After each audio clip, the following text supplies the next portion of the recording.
এই হাউসগুলো কি এখানেই স্যার ওই যে এখানে যেটুকু বৃষ্টির পানি এবং ফাইনাল ওয়াটারটা কোথায়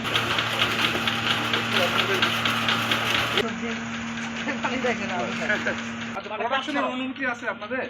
জি স্যার, প্রোডাকশনের অনুমতি আছে? আমরা প্রোডাকশন অনুমতি বলতে স্যার অবশ্যই অটো নষ্ট হয়ে যায় স্যার, জাম হয়ে থাকে স্যার, ইলেকট্রিক জিনিস তো স্যার।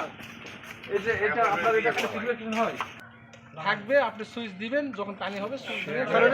কিন্তু আমাদের কাছে তথ্য আছে, টিউনো অফিসের কাছে তথ্য আছে, ডিসি অফিসের কাছে তথ্য। মানে আমাদের লোকজন যখন এখানে ওখানে যায় না, আজগবি একটা কথা বলে আমার ক্যান্সার হয়েছে আমি বাঁচতেছি না, অথচ সোজা সাপটা ভাবে হাইটে বেড়াচ্ছে স্যার, কয় আমার ক্যান্সার, আমার সর্দি, আমার অ্যালার্জি, চুলকানি, আমি আর বাঁচবই না।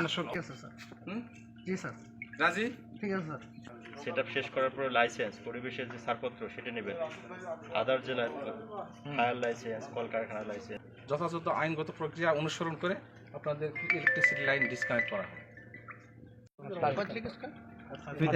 2/11/25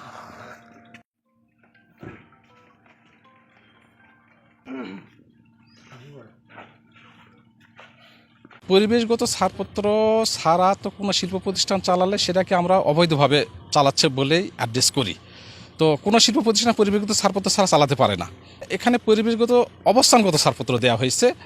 অবস্থানগত ছাড়পত্র দেওয়ার অর্থ যে তারা অবকাঠামো নির্মাণ করবে, মেশিনপত্র সেট আপ করবে, কিন্তু কোনো ধরনের প্রোডাকশন বা উৎপাদন কার্যক্রম পরিচালনা করতে পারবে না। তো আমরা দেখলাম যে তারা প্রোডাকশন অলরেডি শুরু করেছে।